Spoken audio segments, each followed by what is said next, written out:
strong warnings. The governments can handle cyclones better by investing in town planning and infrastructure. Cyclone Nivar raised fears of another epic disaster for millions of coastal residents in the south, but its passage over land near Puducherry early on November 26th was way less destructive than anticipated.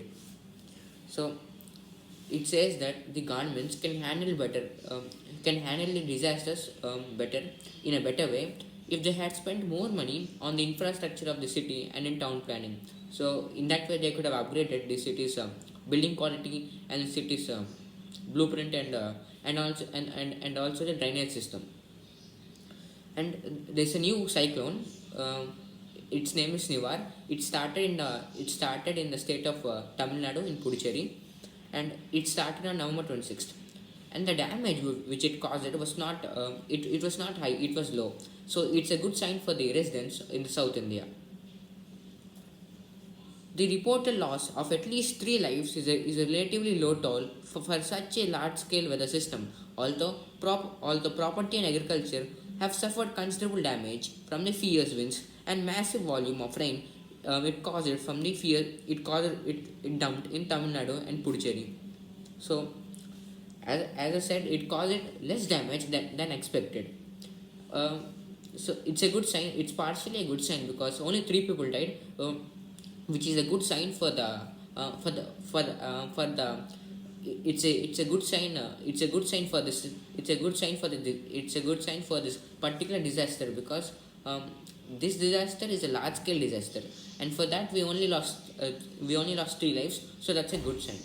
And also, as I said, it's only a partially good sign, and here's the bad sign. It has done massive damage to crops across the state of Tamil Nadu. It dumped so much more water that it spoiled almost all the crops in the state of Tamil Nadu.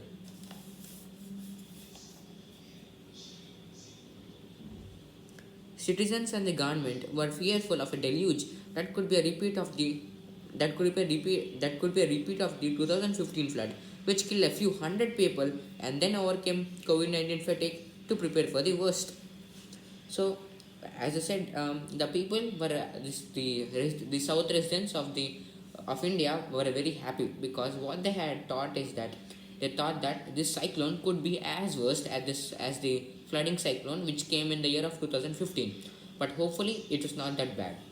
And the one more thing which was followed by the worst cyclone is that this COVID-19 pandemic. So recently in 2015 we got this worst cyclone, and after that in 2019 we got this COVID-19. There was also a welcome emphasis on periodic alerts and warnings. Yes, so in as like every country, even India has a safety measure system, and it has an alarm. So that alarm was alarmed before the cyclone, and it emphasized everyone to to stay safely, and it warned them about the cyclone. There was also a welcome emphasis on periodic alerts and warnings. The IMD has been getting better at forecasting slow moving linear tropical cyclones in the Bay of Bengal, and multiple satellites now provide cyclone data. So the IMD, or the Indian Meteorological Department, even it became better from the last event. At the last event, there was an event which happened, and because of that, the IMD got better. And so because of that, it helped us right now, and it has given more data than even wanted, and it had even predicted at the first place that the cyclone won't be much effective, or the cyclone won't be much destructive than the other one which happened in the year of 2015. The deployment of other 2 dozen NDRF teams and disaster management equipment along the coast rescued civic agencies. Not everyone escaped Nivar with a minor penalty, however, and for suburban Chennai, the peak one-day rainfall of 31 centimeters in Tambaram wrought destruction, mirroring what happened 5 years ago. Smaller inland towns have also suffered inundation and severe loss. So, I said that before. Nivar cyclone is a good is part is it did not know it did not do much damage, but that does not mean that people have suffered. So many people have suffered, and many of them had paid penalties. So many of the people lost their houses, lost their vehicles, and only three of them hopefully lost their lives.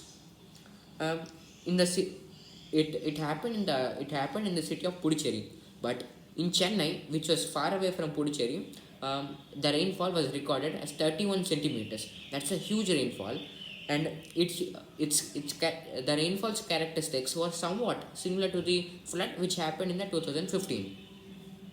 So because of that, in Chennai, the deployment of many rescue teams have taken place, and they have saved many people from the floods.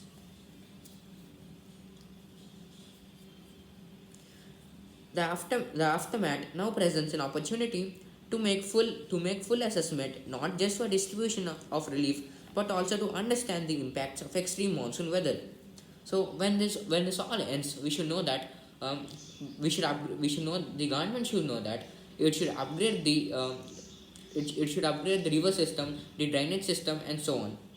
And we even the people who have suffered, and even if we did not suffer, we need to understand how great the impact of a flood could be, and we should not be careless the next time when we get a flood in case. The Tamil Nadu government has shown a clarity in handling the acute challenge of a severe weather event which has occurred in the run up to the assembly election due early next year. So the Tamil Nadu government has shown alacrity in handling the acute challenge. So this challenge was not that big, and it was okay.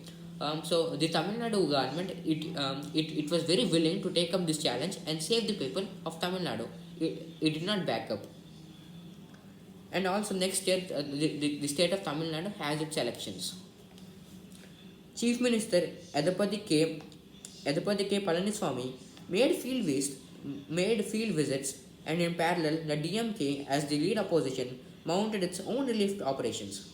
So in Tamil Nadu, there are two main parties. One is the ruling party, and other is the opposition party. And Chief Minister of Tamil Nadu, he had gone to several places, and he has checked everything, and he had also given some compensations. So in the same way, even the leader of the opposition party has visited many places, and even he had given some compensations. What must worry the two major parties is that the periodic papering of the cracks does not offer a sustainable solution to Chennai's evident civic decay. So there's something Chennai lacks. So only because of that, there could be a such big flood. So the government should work on that, and they should find out what was the city Chennai was lacking, and they should correct it immediately, so that the next time a huge rain comes, this much at least this much destruction won't take place. It may become a bit less. There is extensive documentation on the loss of its floodplains, lakes, and peri-urban wetlands to encroachment, a key factor that is exacerbating monsoon flooding. So Chennai lost most of its wetland and also peri-urban wetlands to encroachment, a key factor that is exacerbating the monsoon flooding. So Chennai has some lands which are exacerbating its monsoon flooding, means which are aggravating, or which are making its situation even more worse. So those types of places are hopefully now gone. This land grab is made possible by the benign indulgence of the successive governments. So this only happened because of the successive governments.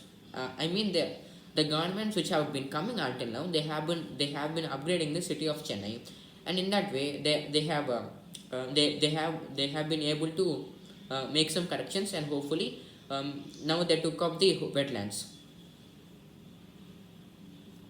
What is more, governments have not shown the rigor to collect and publish data on annual flooding patterns, measure the peak flows in the neglected rivers and canals to plan remedies. Appalling indifference, appalling indifference to land use norms has spawned an amorphous housing sector characterized by inflated and speculative prices but no foundation of civic infrastructure. Appalling indifference to land use means the shocking thing is that in Chennai people would buy even people would buy a cheap house even though it does not have any proper infrastructure. So people should really search. People should really, you know, they should change their mindsets, and they should always prioritize proper infrastructure. So at least now they will know that always they need to prioritize the strength of the building over its cost. To keep Tamil Nadu competitive, governments and local bodies should hardwire urban planning and invest heavily for the future of frequent disruptive weather. So, in future we are obviously going to get even more destructive weather phenomena, and we can't just sit and cry. So from now on we need to make all the upgrades which we can, and so that we would be ready for the challenge. And the Tamil Nadu government, it should feel competitive for doing so. It is already doing a great job. Thank you.